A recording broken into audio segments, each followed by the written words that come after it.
Inigman 2 quick chop, I actually do my paracentesis about 90 degrees away from my main wound, and that's just because of the way the angulation of the second instrument is, and I use a vertical chop technique, and so always remember where you put your paracentesis is going to help you with your technique and also the technique chopper you're going to use. So we'll go ahead and make our paracentesis here. This looks like a 1 millimeter side port, and I will use, I'll just use my finger here. So again, depends on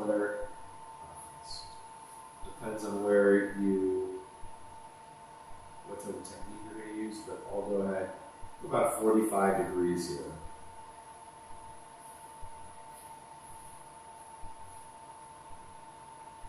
So the main wound has already been made, but the other thing I like to talk about with my residents and in general, I don't feel like it was explained super well to me. It's a idea that we want to impart to learners, but it's a really difficult concept.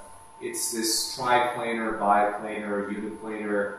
How do we make a good phaco wound? Well, it's actually, I found the best way to do it is just a uniplanar, straight in, no beveling at all. That's going to prevent any sort of chevron sign, that sort of like a roof of a house looking shape. And so we do that by making sure we do a uniplanar in and out incision that is angled the right way into the cornea, so that when you're done making the incision, it's a box.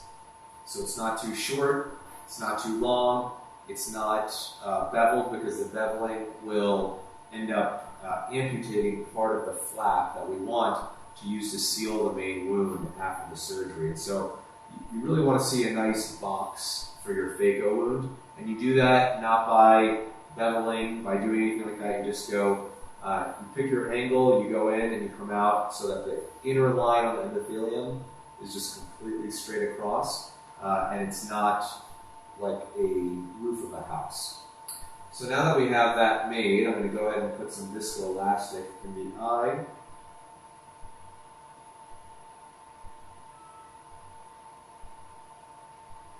This one will be out.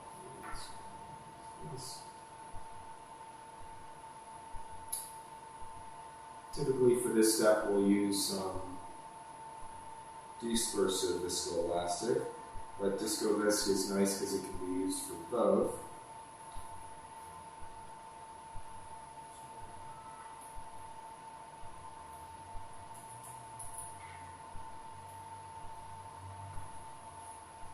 There you go.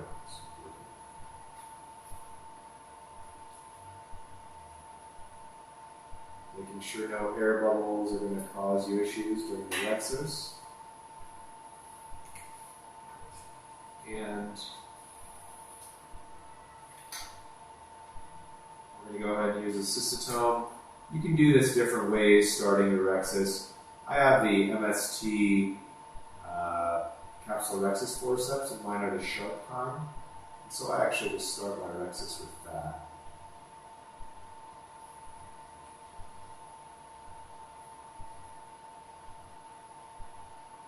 So we use a cystotome.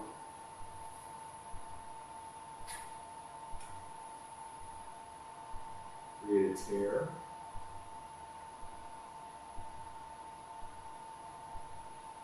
Should be able to switch over to the Utratas now.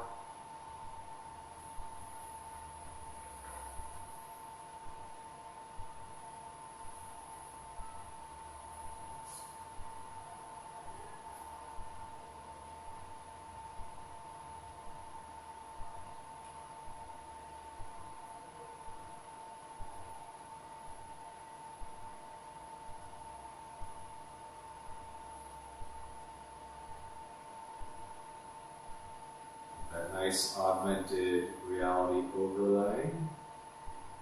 Ingenuity here.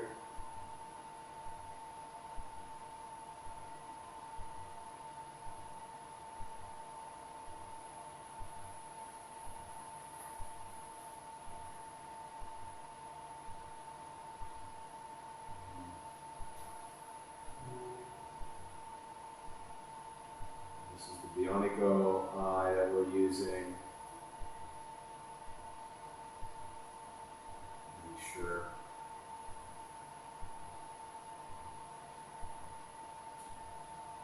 Try and make it as round as possible there. And then we can do a light hydro dissection here, nothing too aggressive. It's a white cataract, and so already, there's some cortical material that's been liquefied, not wanting to do too hard of a hydro dissection. Mostly because once that cortical material that's liquefied is removed using aspiration through phaco, it should give enough space for the lens to rotate. So the next thing I like to do is check my phaco tip, and again I do vertical chop. You can choose to do different techniques obviously, but just like with where you place your paracentesis, where you want to place your sleeve will depend on the type you use. So if I'm doing divide and conquer, away with maybe less of the phaco tip showing, but because we're going to be doing rotary chop today, you really want to have the phaco needle embedded into the cataract quite deeply. So now that we are ready here, we'll go in with the phaco. This looks to be a 2/8 wound. And remember with chop, it's going to be high vacuum here. I like to clean off the cortex as best as possible, especially with these white cataracts.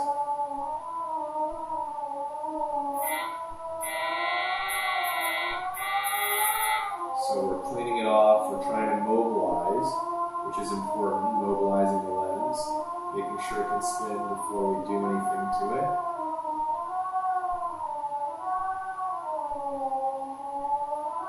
There we go.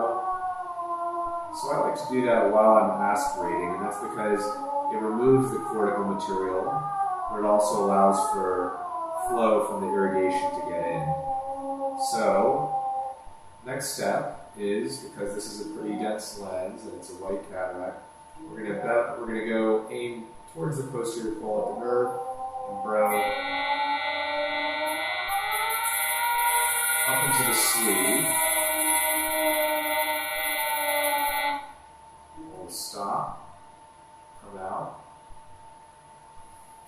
and then we'll spin. So that we've got a hole now where we're going to place our chopper. And that hole is going to let us get much deeper than we normally would if we were just to go in using the chopper by itself. So we're again going to burrow in.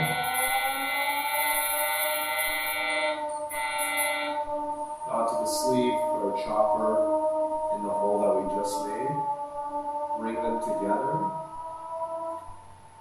and then apart here. Push that back down.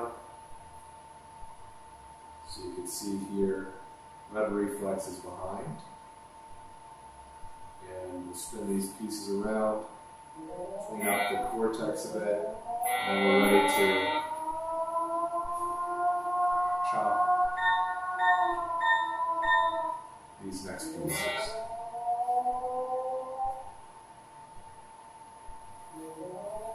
So we can switch over to quadrant. Would somebody mind just changing me over to quadrant? I forgot to put my foot pedal as the thing that can advance me. Thanks. The other thing I like to do is, you can spend time phacoing everything, but it helps a lot to just use your chopper to break up the pieces. Once it's engaged in the phaco, spend a little bit of time just manually breaking it up. I found that even with the densest lenses, I'm hardly approaching a CD of 20. So, Let's continue on here. So you can see here, waiting for a good place to engage the lens, and then you can go around and just manually break it up. Manually breaking it up will certainly help with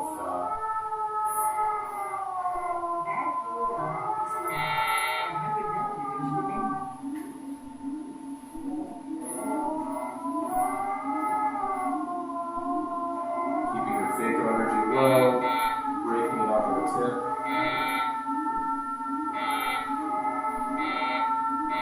So right now we're almost at 6 CDE, but we're about halfway down with the lens. So, especially with corneal pathology, you really want to make sure that you are doing whatever you can to minimize the issue with the cornea. So you can either stay on quad or go back to chop, but you burrow into the lens, bring them together. If you don't get a good chop, go down again.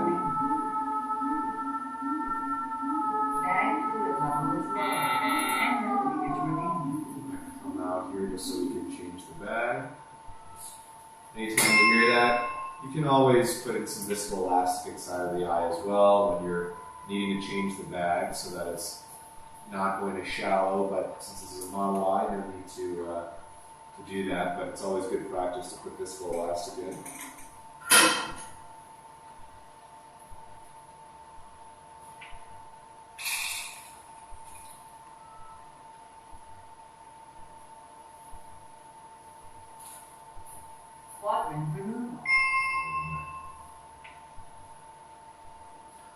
Back at it.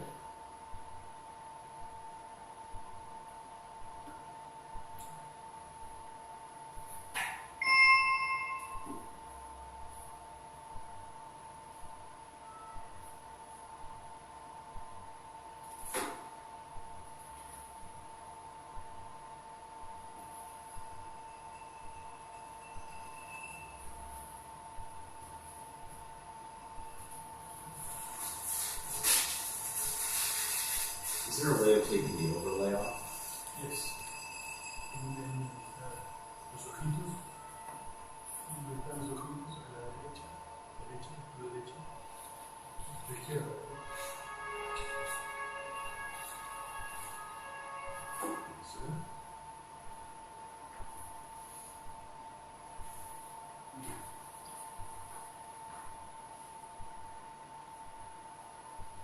So we'll take the overlay off for the rest of the nuclear disassembly here.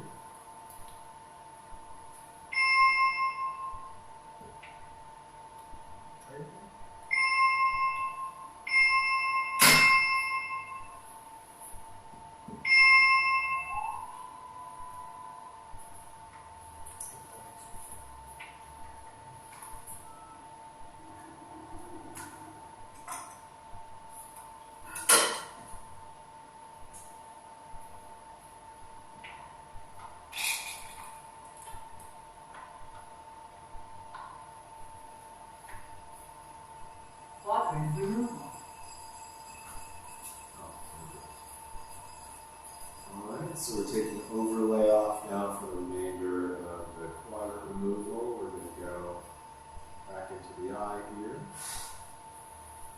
And after you do the initial rotary chop, or if you're just going to do a straight chop technique, you can, for safety reasons, put the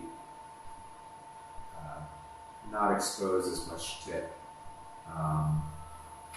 but for our purposes here, we'll just keep it as is. Trying to look for this paracentesis. This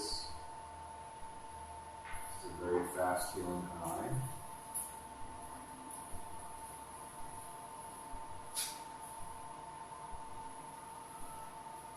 There it is.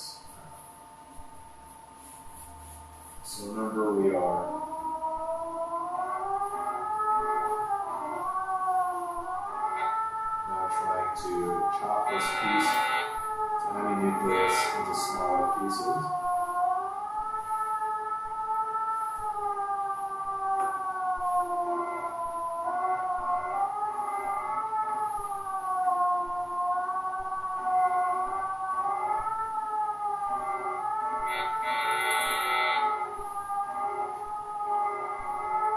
Again, manually breaking it up.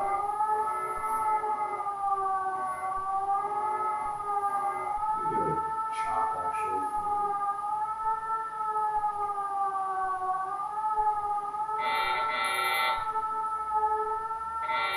Spending time to manually break this up.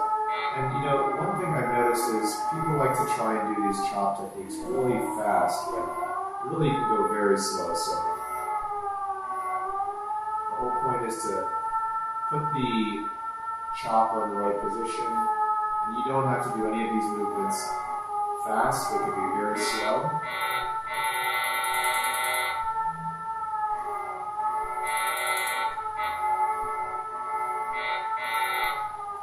And because this person had a vitrectomy recently, they had a posterior capsular rupture here. Just going to forget that. But that's the technique right there. It basically allows for you to get your chopper in deeper than you normally would, and allows for a deeper crack on the posterior plate. So hopefully you found that useful. Did not see the posterior rupture. That's probably because I went too deep with the. I think it was corte. Sí, corte ahora y ahora hacemos uno. ¿Quieres hacer uno de lo introductorio? And do you want to do something like just basically how you put together, how you put your hands? Yeah. So everything that you do, Yeah. we're ready to do temporary pick. Yeah. Oigan, ¿qué pasó con esa bolsa de solución? ¿Ya entró So- llena y... Still has a long Tenía uno yo al lado. where it's closed. Give it a Ya. I don't know. It's not great. It's supposed to drain off the Yeah, table. that's okay. It drains not even to into the table. It drains. Oh, I see. No, ahí. Y ahora sí. ¿Lo ayudan a sacar aquí? Sí. So now, if you want, I mean, we don't even need the little steps. Yeah. Just basically everything that you do before you get into the eye and your hand positions, and maybe pivoting through the incision, and that's it. Okay. And then you can do on this around like to. And then do the left. And it's Yeah, Yeah. just go live and then Yeah. tag you. Yeah. You know, Okay. we get a video on Instagram. Yeah. So maybe I would love for you to even to start like this. Really, Oh yeah. right? And you know that you even you sit, you stand still, Yeah. you sit, you prepare pedals, everything, parameters, something about instrument, and then hand position. Perfect. Vamos a grabar con el celular ahora. Okay. Ahí enfrente. Sí, ahora lo saco. De aquí. Ok. Even if you do the incision, maybe you just do the. Yeah. On another part of the body. No, in the same one. Oh, that's fine. Because what we want is to catch the movements. Got it.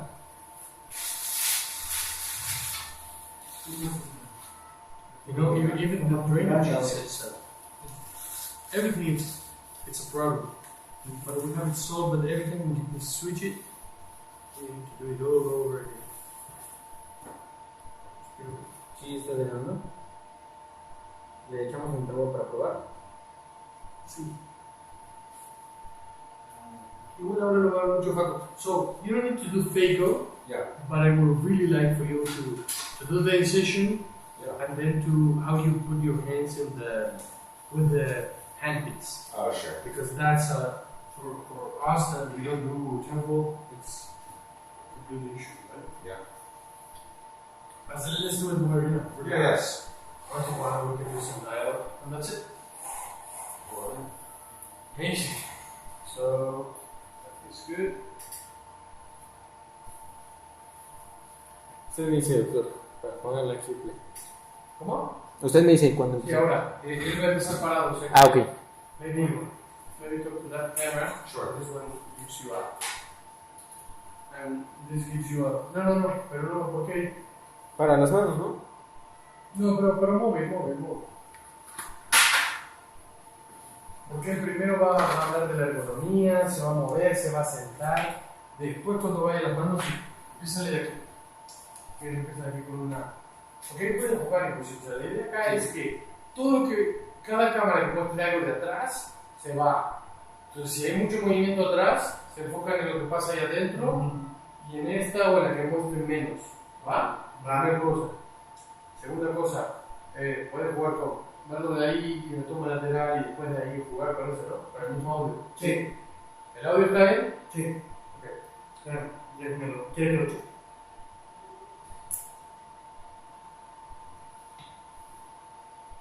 Just the audio.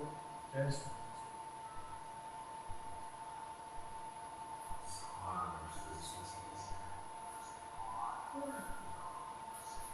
Ok. Dale, sobre. Un momento. Va a ser igual horizontal. Sí. Yo hago un live. Tú me dices ahora. Ya. Un segundo. Ahora cuenta de 3.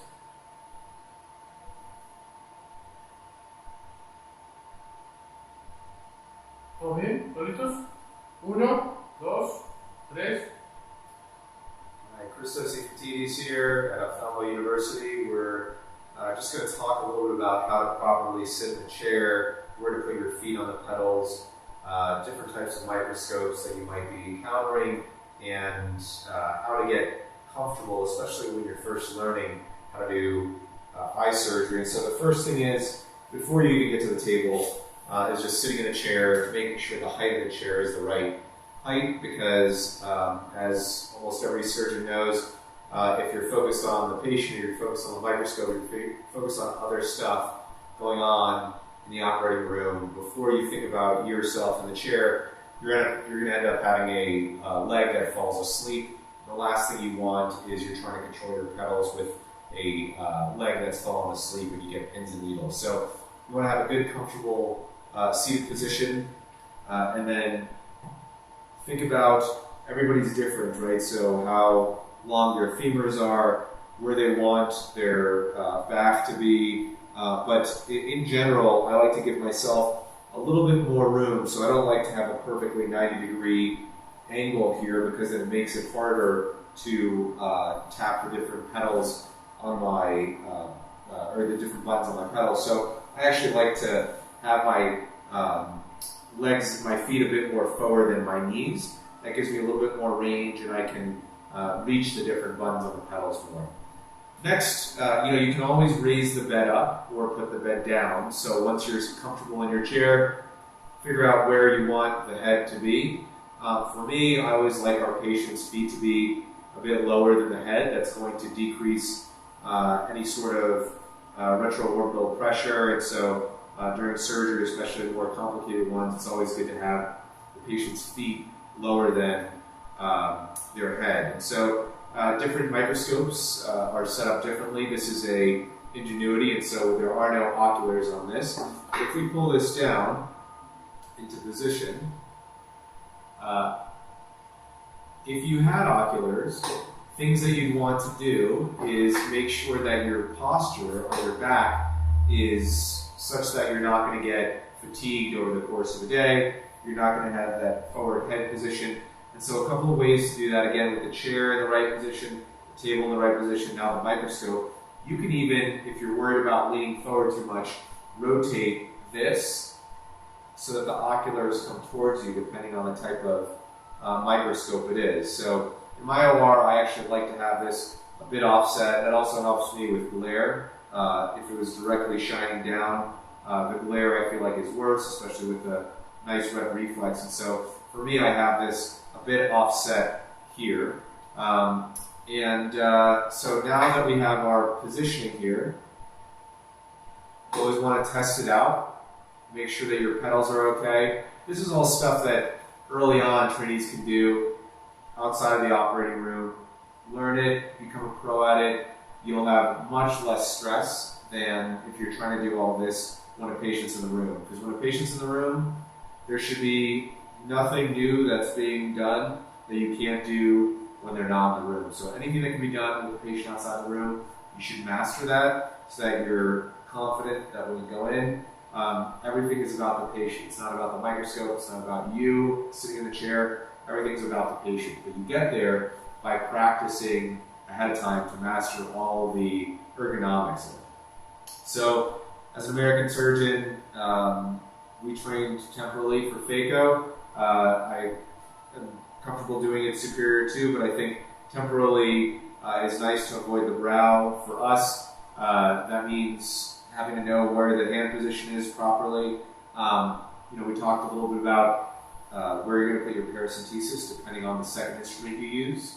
For us, it depends on whether you're going to do horizontal chop, vertical chop, divide and conquer, what's the shape of the second instrument. So for us, if we take this instrument, for instance, let's get an MRI here, we are going to be doing a vertical chop, let's say, so I'm probably going to use a 45 degree paracentesis away from my main wound. If I was going to use the chopper that I use at home, which is a Nickman, I'd probably go here at the 9 degree or somewhere around here. So we do have a paracentesis made here. I'm going to show you how I make it though. So you can use a variety of different instruments when you're holding a blade. Some people use their finger. I like to use .12s. These seem to be .3s. But you basically will create a tripod effect. So you've got one here, one there, and then the blade, you go in. And you only need to go in to the widest part of the blade. You see a lot of surgeons who are going in this example, and I show you all the way in here. That is unnecessary because you're just running the risk of getting, you can see air even coming in because you're putting a lot of pressure on the cornea there.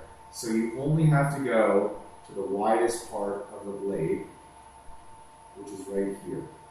And so that, once that enters the endothelium, there's no need to go past that. The same thing is true with the phaco wound.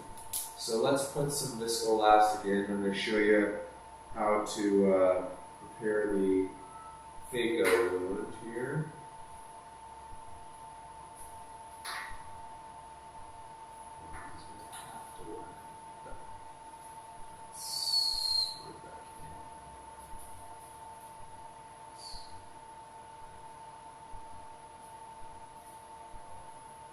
Thank you.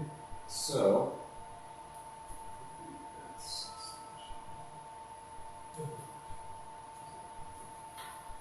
we'll fill those.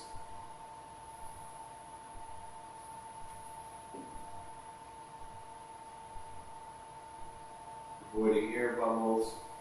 And the next thing we do is, they make different types of phaco blades, or I should say keratones. It doesn't have to be phaco. This looks like it's beveled on both the top and the bottom. That matters for how you make your wound. This is a 2/8 blade, and so you can see 2/8 there. So just make sure that the blade size matches the sleeve size on your phaco, or else you could have leakage around the sleeve, or you can have yourself finding that you're trying to fit a bigger sleeve into a smaller wound. So for me, the most important thing that I learned is that you want a phaco wound. So when I'm making my phaco wound, I'm stabilizing my hand, and I'm not lifting my hand up or down. Once I commit to the angle with the tip of the cornea, I go all the way in. This is an already made wound, but I'll show you what I mean. And then I stop. That's the widest part of the blade, and it's broken through the endothelium. Going any farther in like this is not going to do you any good. You're not cutting anything anymore, and so all you're doing is on the way back out, you're increasing your chances of cutting more unnecessary tissue. So you go in, once you see the endothelium side of the cornea break, you stop and you come out. It's uniplanar. I know a lot of people talk about triplanar. I have found that if you create the right angle, you go in, up to the blade, up to the edge of the middle of the diamond, and then you come out, you will have as good of a wound as you can make, and then you just have to start practicing the length of the wound. That's all about mastering the different angle when you start. But once you commit to that angle into the cornea, just stick with it, and you won't be too short or too long. The last thing you want to do is start moving the blade while you're going through the cornea. That's just going to end up causing you to create a chevron sign. It kind of looks like a pentagon rather than a box. And so we really want a nice endothelial break. At the top, even if the wound is on the shorter side, it'll still seal better than a chevron. Hand position is really important for the phaco handpiece as well. Everybody will hold it differently. For me, I like to hold it the way I would hold a paintbrush or a calligraphy pen, or not that I do either of those things. I am the least artistic in my family, but I still know how to hold a paintbrush, and this is how I would do it. And so, you want to have mastery and control. Same thing with a pencil. And so, if your natural pencil grip is different than this, go with what feels natural.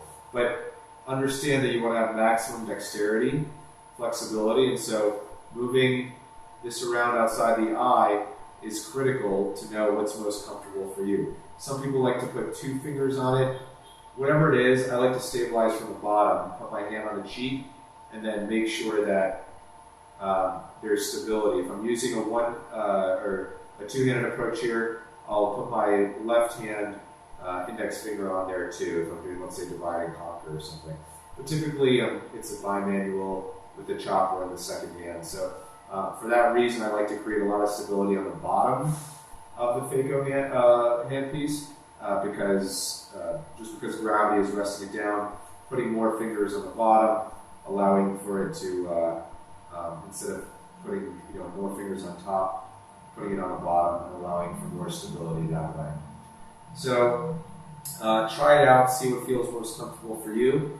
But the important things here are, with the phaco handpiece and the chopper, that you have ultimate dexterity. And so for me, when I'm teaching my residents, the important thing is the farther from the instrument, the wider the movements and the more energy you have to expend. So if I'm trying to move this chopper with my elbow, being the part that moves, it's a lot of energy to do that. If I can get this into the eye and move out my wrists, it's even easier. But really, you want to practice using your fingers.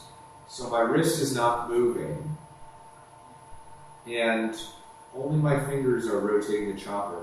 And inside the eye, that's all you need for the most part. Sometimes you have to move your wrist around, but really the wrist placement is before you even get into the eye. But for rotating the lens, you can put this in the eye, and just by using your fingers, create that tangential force needed to spin a lens. Because if you remember, kind of like a disc, if you put force in a perpendicular direction to the circumference of the circle, that's how you expend the least amount of energy.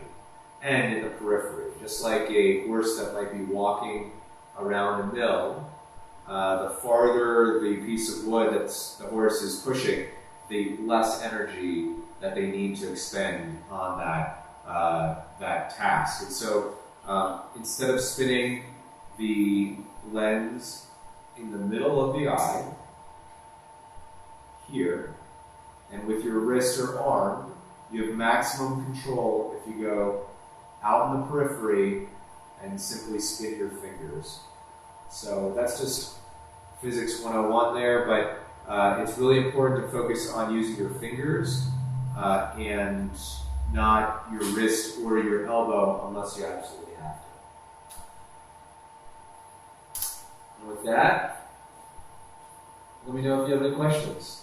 Take care.